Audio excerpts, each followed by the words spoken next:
In today's video, I'm going to show you how to permanently delete your Instagram account using the latest method. If you're sure about your decision, let's get started. First, unlock your device and open the Instagram app. Now tap on your profile icon in the bottom right corner to go to your profile page. Next, tap on three horizontal lines to open settings.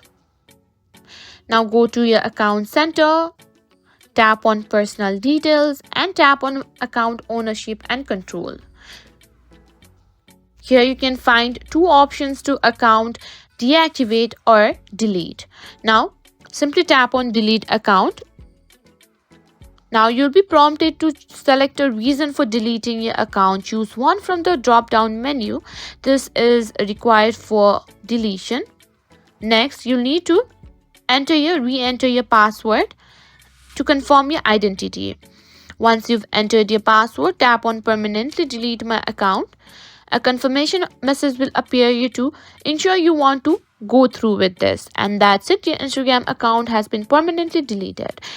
Remember that this action is irreversible and all your photos, followers and data will be gone.